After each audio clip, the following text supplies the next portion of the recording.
Hello, what is up, everybody? Welcome back to the channel. I'm Mike, and today I'm joined by my friend Caleb, and we're actually gonna be talking about Spider-Man: No Way Home. And this is going to be a spoiler-heavy video, so yeah. If you haven't seen the movie, probably don't watch this. But yeah, so to start out, we actually saw the movie for the first time together, so that was quite an experience. And yeah, so what were your expectations going in, and how did that compare to what the movie delivered? My expectations were, I think, were fully met. I really wanted to see Toby and Andrew show up, and that happened. Matt Murdock showed up. That was really cool. Yeah. And it really exceeded it with how Doctor Strange interacted and Hmm. how all the villains interacted with each other and the way the three Spider-Men interacted with each other. All the scenes were just, with Yeah. all three Spider-Men, were just outstanding. Yeah. My main things I wanted to see was I wanted to see Matt Murdock, and I wanted to see all the villains, obviously, but I especially wanted to see Toby and Andrew and Tom all together. And yeah, it basically met all my expectations, and then took it up several notches too. So yeah, I would agree Hmm. with you there. I also wanted to talk real quick about some of the leaks. So, like last week, I did kind of like a leak video breakdown of like all the different leaks that came out and like which ones were probably fake and which ones were real. And there was one video on there. There was like a clip going around Twitter of it was supposedly like a voice clip of Toby from the movie saying like you all have web shooters and like on my world Octavius died or something. But like it sounded kind of electronic to me when I heard it. And when we saw the movie, it wasn't actually in the movie. So either it was like cut from the movie or somebody used like one of those auto voice generator things. So I guess that one was fake. But it was actually really cool to see those leaks, that came out like months ago in the actual movie, like that Andrew leak that had been like going all around the internet for like Oh forever. my gosh, yeah. And then actually And so seeing many it. people were saying it was fake, and it. Yeah. Even Andrew was saying like, "Oh, it's a Photoshop," which is obviously like, yeah, come on, right? Yeah, they did a pretty good job at keeping it a secret, not gonna lie. Yeah, they really doubled down For on the like it's most fake, it's part. fake, it's fake, but it wasn't. Yeah. So, One thought he was saying like, "Oh, yeah, do you have web blood?" exactly. But he ends up saying web block. Yeah, exactly. Like so, some people were saying, I forget what some people were saying something else, but then yeah, people were saying the whole web blood thing, but yeah, the whole web block thing makes more sense. I liked that better than. But yeah, that was cool to actually see those leaks, like with the actual CGI in them and stuff, and audio. Mhm. But yeah, so let's talk about the story. So it went a bit different than I expected. Like I had heard all the plot leaks and all that stuff going around, and some of them were just rumors, but some of them were pretty spot on. Because the ones I heard was that like Peter was going to fight Doctor Strange, to try and save like all the villains. From what I heard, like Green Goblin, basically just had a conversation with Peter and like manipulated him or something. But so when I first heard that, I was like, well, like I said, that sounds kind of weak. Like, I don't know, just Peter being manipulated by Green Goblin to be like, oh, I'm just a victim or something. But when you actually saw the movie, I think it made a lot more sense, and they really like built on that more. For one thing, the whole thing with Green Goblin, they really doubled down on him not being fully in control, at least Norman Osborn and that whole thing. I thought it made a lot more sense in the actual movie than it did like in the plot leaks in the trailers. Yeah, no, I agree because I heard the same plot leaks. You heard, and the way. Since we're on the topic of Green Goblin, the way Willem Dafoe portrayed that character was Yeah, just simply amazing. yeah, A lot of people were comparing him to Joker, but uh-huh. like when Peter is just haymakering him, and then all of a sudden he just looks at him and is just laughing at Yeah, full strength Spider-Man yeah. punches. That It was really that was shows intense. his craziness. Yeah, It's insane. yeah. Yeah, 100%. Yeah, he was. Yeah, speaking about like the villains, I think that pretty much every character that was in this movie that was from another franchise was kind of better in this movie. Like I would say Green Goblin and Doc Ock were the standouts, but like Electro was better. I liked Lizard better. I liked Sandman was like probably about the same, but he had like maybe a little more development. And it was, but Mhm. they did a really good job like making them pretty much feel the same as they did in their respective movies. Didn't feel like they like MCU-itized them or something. You know, they Yeah, I 100% agree. like they talked the same, they moved the same, all that stuff. I thought that was really cool. But then they actually like developed them further, which I didn't expect. I kind of expected it to just kind of be like fan service. You know, they brought them in, but they like kind of made it make sense, and they really like built more on the characters and made them like more interesting even than they were, which I thought was actually pretty cool. Yeah, maybe just besides Lizard, in my opinion, because he didn't really do a whole lot. It kind of True. just seemed like he was just there for the fun of it, you know, to Yeah, like cause destruction. yeah, I definitely agree. Like Sandman and Lizard were definitely the weakest villains. They didn't do a whole lot with them, but they did have more lines than I expected from like the trailers. Because in the trailers, it just seemed like they were gonna show up and then be in the end battle. Hmm. But it's true. The only thing I liked better about Lizard, I think he looked better than he did in the He Amazing did. Spider-Man, and he like his voice sounded a little cooler. Oh hell yeah! They gave his scales a lot more texture. I saw. Yeah, yeah, definitely.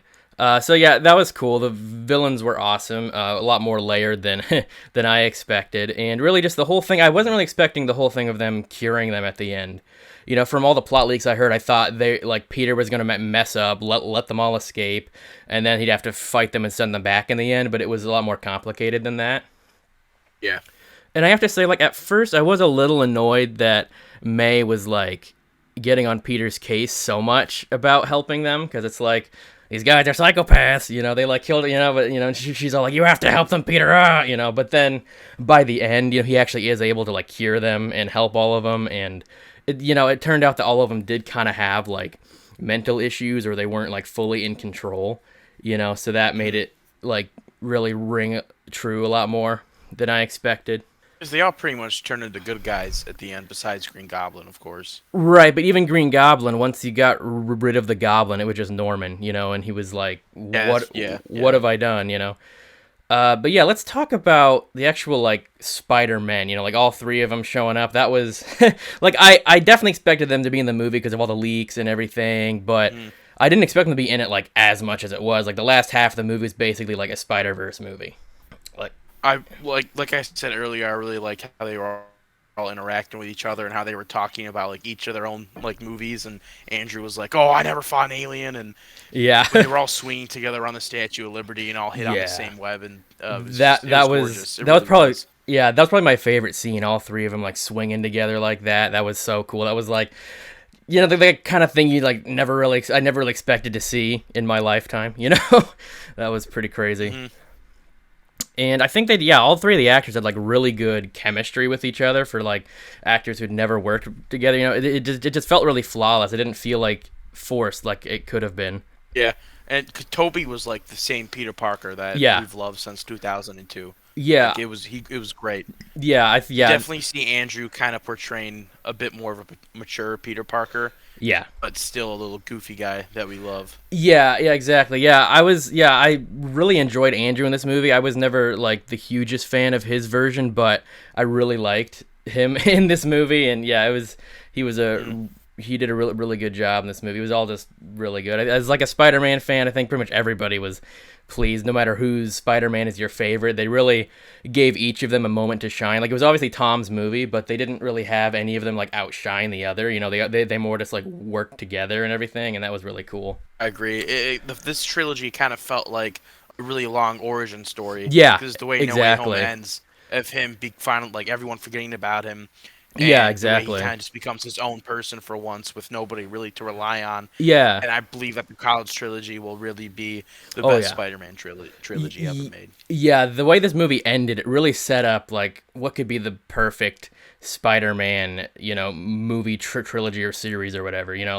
Like you said, it felt like Homecoming and Far from Home were like just kind of an origin story, like him, growing from a kid who's like a fledgling Mm. superhero and just trying to like find his own footing as a hero until like this and No Way Home, he really does become his own hero and like has to deal with like more than he has to pretty much his whole life, besides maybe like Tony dying, and Mm. Uncle Hmm. Ben dying. Yeah, that is the only thing I wish they had done, which they might address in like future movies. But they like kind of suggest Uncle Ben, existed. He definitely did, but they never really mention it ever. Yeah, they kind of show Aunt May to be more of the mentor than Uncle Ben was, but Yeah. in the animated series, Spider-Man Freshman Year is when we're going to be able to see Uncle Ben, so I'm looking forward to Yeah, that. that's a good point. Yeah, that's a good point. And I did really like that. And there was that one scene on top of Midtown High where all three Spider-Men were like talking, and Peter, Tom Holland's Peter was talking about how he like wanted to kill Green Goblin, all that stuff, and they were all sharing like their own stories and their own tragedies and how like vengeance didn't solve anything for them. I thought that was really cool because it really like it gave them all, I think, a little more depth and kind of built on the previous movies. And I think it definitely gave Andrew's Spider-Man more depth because they talked a little more about, how like after Gwen died, he kind of like stopped pulling his punches and became more vengeful and everything. That was interesting because we really didn't get to see that in Amazing Spider-Man 2. It just sort of like cut off right after Gwen died. Right, and a lot of those emotions came out when he saved MJ. Yeah, that was actually really well done. I was a little bit wary going into it because I know there was like stuff all over like Reddit and YouTube, and like all these fans were like, "Oh, this is how it should go down," and like it sounded kind of cool, but also a little bit cheesy the way fans were pitching it. But the way they did it felt really organic, and just having him standing there just like tearing up, holding MJ in his arms was like enough to like just be just really develop Andrew's character, but also just show how Gwen's death is still affecting him, but also he was able to finally kind of redeem himself from that. I completely agree, and I'm really happy he didn't say like some really cheesy like dumbed down line exactly like, "Oh, not this time," or "I won't let this happen again." And that's what I was went for it and grabbed her. Yeah, that's what I was seeing all over the internet, and I was like, that sounds really contrived. But yeah, I'm glad they did it the way they did it. And I really appreciated those scenes where they had that one scene with Electro and Andrew's Peter kind of talking again. That was really cool. And then they did that again with Doc Ock and Toby's Peter. They got to talk again, like because for Toby, he hasn't seen Doc Ock in like 20 years almost, but he was kind of his mentor before he went all octopusy. So that was cool to see them, and there was even a callback in there to like their first interaction. Like Doc Ock asked him, like, how have you been doing? He said, trying to do better, which is one of the first things he said to Otto in Spider-Man 2. So all that was very like they did a perfect job, like bringing in callbacks and bringing in nostalgia while still making it a really important part of the whole story. Like when Willem Dafoe said, "Oh, I'm something of a scientist myself." That was like I did not expect that, and like it's really great. Like, it could have been super stupid, but somehow it just worked, I think just the way they did it. But, yeah, that was actually really cool. Kind of going back to Willem Dafoe, as he did such a good job playing, like Norman Osborn, who wasn't sure what's going on and just wanted to get rid of the Goblin. And then switching over to, like, the psychopath, crazy Goblin, who just, like... That one scene was intense, where he was, like, beating the crap out of Peter, like, in the apartment complex. Like, that was... And then he, like, killed Aunt May. That was all intense. And, like, speaking of all that this is probably the most, like, intense Spider-Man movie we've seen in, like, a long time. Oh, yeah, without a doubt. I mean, that whole fight scene in the condominium complex. Yeah. When he would Batista bottom through 7 floors. I mean... Yeah, that was intense. The action was really something special. Yeah, and it was brutal. Like they didn't like over stylize it like a lot of the MCU movies do. It felt like he would just like beating the crap out of him. Not trying to be all flashy and doing flips and stuff. And then like when Aunt May died, and then that one shot where Peter was like standing in the rain and like looking up at that big screen with J. Jonah Jameson talking about him. Like that was like really such a good shot. And like such an intense shot and scene, just like visually and thematically, that was super cool.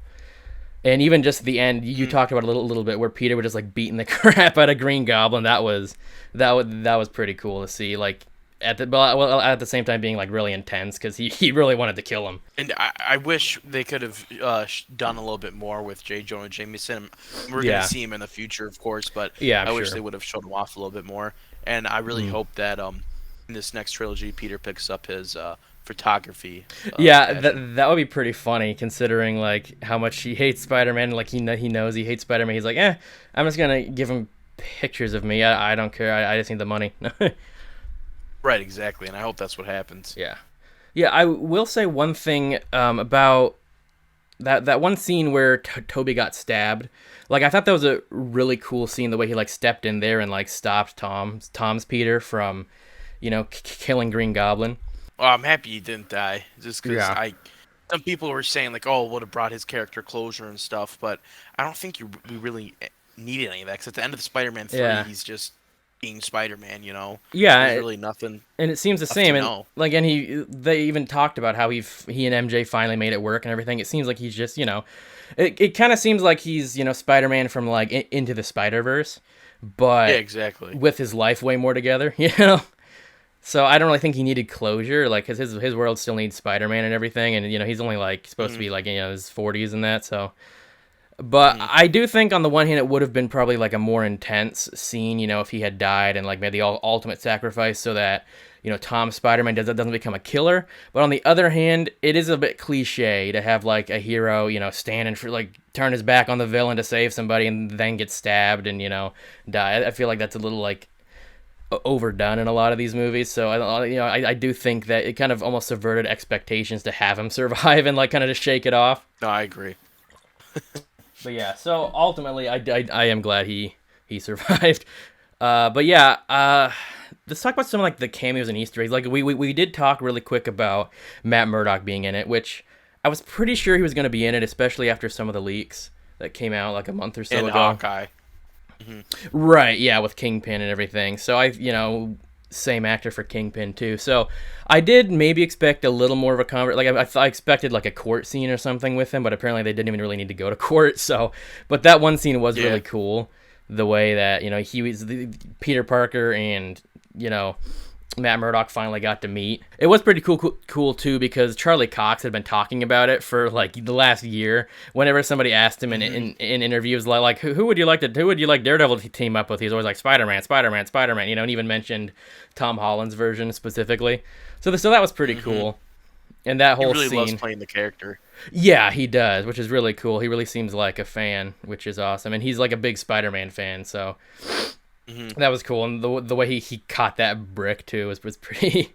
I'm a really good lawyer. Yeah, that was a cool reference to his powers without actually him being Daredevil in the movie, and it was actually pretty interesting. It was kind of funny because Jon Favreau, who plays Happy, obviously, he played Foggy in like the 2003 Daredevil movie with Ben Affleck. It's kind of funny to see that, it wasn't like exactly the same, but it was kind of funny, like a version of Foggy and a version of Daredevil in the same room again. I like the picture the news used of Happy. He had like his long hair and everything. That was like Foggy. Yeah, kinda, and I'm pretty sure that was from Spider-Man 3. I think he had like long hair and like an earring and stuff in Spider-Man 3, like in the flashback scene at the beginning. I think that's what they got that from. Yeah. But yeah, there were also some like Easter eggs. Like there were a few times where like the multiverse opened up and we saw some like silhouettes of different Spider-Man characters. The ones I caught, like it took me to the second time to see most of them, but I caught Scorpion. He was the first one I saw, and then later on, like towards the end in like the final battle when Doctor Strange is kind of trying to keep them all at bay. I know I saw Kraven. I'm pretty sure I saw Rhino, but was there anybody else that you saw or like heard of like online? No, I got the same ones you did. I didn't see anyone else. There's probably more. But no, I didn't see any other ones. Yeah, so part of me wonders if those characters are going to show up in the later Tom Holland Spider-Man movies, because we already know that Mac Gargan Scorpion, he was introduced in like Spider-Man Homecoming.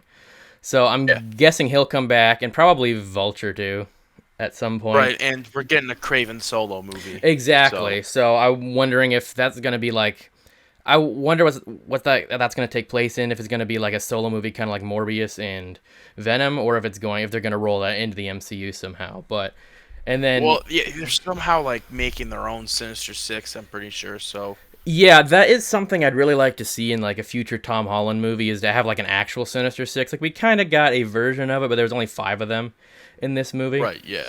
It'd be cool to actually see like an actual Sinister Six that's like, he actually has to fight and not just cure. Yeah, and like they're actually like planning like an actual like team fighting against Spider-Man. Yeah, exactly. Oh yeah, I did want to mention how different they made Electro in this movie. I thought that was pretty funny, and really the only explanation was like, oh, it's a different universe, so he's just different, even though like nobody else was. Yeah. I feel like the writers were just like, yeah, he looked really stupid in the other movie, let's make him different. Or let's let Jamie Foxx actually act without being blue. Well, I believe part of that was like when he's on like the power line and he's like drawing all that power think that's another reason on why he was able to look, decent. Yeah. He mentioned something about the power feeling different in this universe. So yeah, I think you're right. I think he like absorbed the power, and somehow for some reason electricity is different in like the MCU universe. Oh yeah, let's talk about just real quick. I thought there were a few shots in the movie that like the cinematography was like super cool. Like there were a few like one shot scenes where they kind of like went around the whole room and stuff, and there were like I think there was at least one shot where it just kind of like followed Tom Holland's face like throughout the whole thing. Like I think when speaking of that, the spider sense, that was like kind of like the coolest way we've seen spider sense in these movies. I think like it just kind of like had the whole like ringing in his ears and everything. It didn't like bother with trying to show like, oh, it's slow motion. It was just like you know Yeah, and when he's in his like astral form and Doctor Strange does like the push on him, you can see the little squiggly lines over his head, and because in the comics, Spider Sense is like the world's own sixth sense and can work like anywhere, anytime. Right. Yeah, that was cool. That was also that one scene was interesting. I forgot to bring it up where Peter was kind of able to like move his body and stuff, even though like he wasn't in his body. And Doctor Strange was like, you aren't supposed to be able to do that. Do you think that was like connected to like his spider sense or something? Oh yeah, I definitely believe so. That was kind of dope. I forgot about that. And yeah, all those the Doctor Strange scenes were very cool too, like all the crazy kaleidoscope crap. Yeah, I like it when Peter is just like, "Oh, is this the geometry thing? I'm great at geometry." Yeah, that was cool. He basically just like beat him with geometry. Yeah, it really displayed his Peter Parker's IQ and such. Yeah, and they really did that well too when all of them were working in the lab together. That was really cool. Oh yeah, that was great to see. Yeah, but yeah, let's talk about the end credit scenes real quick. So obviously we have the first one was like Venom, and I really honestly expected Venom to meet, Tom Holland's Spider-Man, after the Venom 2 thing, but it seems like they're doing their own thing, which I don't know. I can still get on board with that. It seems like they're going to do the whole like black suit saga, but it's with kind of like an offspring of Venom from the Venom Sony movies. Mm-hmm. Which I feel like if they're going to do an actual like Venom villain storyline, that's the only thing that would really make sense. Because he's too much of like a hero in his own movies. Yep. And I hope what it would be is like if it gets to Tom Holland Spider-Man, and then kind of like in Sam Raimi's Spider-Man 3, he gets it off because he doesn't like it, and it ends up going to Eddie Brock or Matt Gargan or someone. Yeah, honestly, the way they did it in Spider-Man 3 was like pretty comic accurate at first, but then they just sort of like rushed through it and didn't like when he was actually Venom, it wasn't very Venom-y, It was basically just like Topher Grace wearing a black suit, Yeah, exactly. Yeah, it would be really cool to see like a very similar design as the Venom in the Sony movies, the Tom Hardy movies, but with the actual spider symbol on it. Yeah, that's something that'd be really dope. It would actually be cool to have him have the black suit through like a whole movie, and then it isn't until like the end or the next movie where he realizes it's a symbiote. Yeah, that would also be pretty cool because in the comics, Black Suit Spider-Man is just a whole different breed. Well, yeah, and he had it for like I'm pretty sure he had it for like a year in the comics before they made it, kind of a villainous thing he was wearing, a alien symbiote. Because he first got it in the Secret Wars series. Right. He made it in that exactly. Battle World. Yeah, exactly. I think the Thing went in there, like he fixed his suit, but he said, "Oh, one of the machines in there will fix your suit," but there was like 8 of them. So Peter's just like, I guess this one, but instead of fixing his suit, it really was just holding a symbiote. So yeah, that would be cool to see something like that. Obviously, it probably won't be a Secret Wars thing because it's already on Earth and Mexico, but yeah, probably not. No. But yeah, and then that second scene was basically just a trailer for Doctor Strange 2, which looks pretty interesting. It looks like this movie basically kind of, even though they kind of fixed it, it seems like it still kind of fractured the multiverse a bit. And I wonder if they're going to ever like address what happened in Loki, because supposedly that is what like kind of created the multiverse. Supposedly, what happened with cracking the sacred timeline or whatever. So I wonder if they're going to address that in Doctor Strange too. Yeah, or maybe even in Loki season 2, or maybe the Doctor Strange and Doctor Strange 2 finds that variant of Loki and they talk about it or something. Yeah, I've heard rumors that Tom Hiddleston will be in it as Loki, but I don't know if that's true or not. But what was the most interesting, I'd say, was that we got to see like an evil Doctor Strange at the end. Yeah, that was really cool. A lot of people were saying they thought it was the Doctor Strange from the What If series, which would make sense. But at the same time, by the end of What If, it seemed like he had kind of learned from what he did and wasn't really like evil anymore.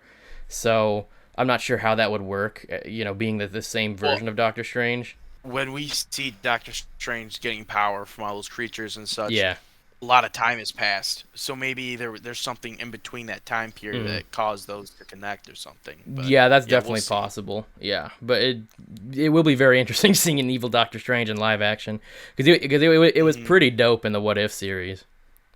It was. But yeah, that's pretty much all I had about Spider-Man No Way Home. Did you have anything else you wanted to talk about? Not really. I'm looking forward to the next trilogy. Yeah. And I'm looking forward to the Hawkeye finale tomorrow, because Spider-Man might show up, because that final scene, he was swinging right over that ice rink. Yeah, that's true. Yeah, we'll see. Yeah, I've also been hearing rumors that Daredevil might be in it too, so I guess we'll see. At the very least, we'll see. It's very possible. At the very least, we'll see Kingpin. But yep, that's the most important thing right now. Yeah, honestly, yeah, for real. So is this, in your opinion, the best Spider-Man movie? Yeah, right now, yes. I'd probably say so too, at least right now. And a lot of people have been saying it's the best like Marvel, or it's the best MCU movie. What do you think about that? I'd probably have to watch it again, but right now, I have it as number 1 over Infinity War right now. Yeah, it's definitely at least top 3 for me, but I need to like think about it a bit, because it's been less than a week since I saw it. So Yeah, exactly. Right now, I'm still like thinking about it some more. Right now, I'm still like riding the high of just the awesomeness of it. But yeah, man. Thanks so much for joining me. It's always more interesting when I can actually talk to somebody about this stuff instead of just rambling into a camera. No problem, anytime. And yeah, thank you everybody for watching. And be sure to check out our social media, our podcast, all those links in the description. Do you have any social media to plug or anything, Caleb? Jellybean_Caleb on the Instagram. Follow it. Yeah. Go follow my boy Caleb. All right. Thanks so much, everybody. See you later.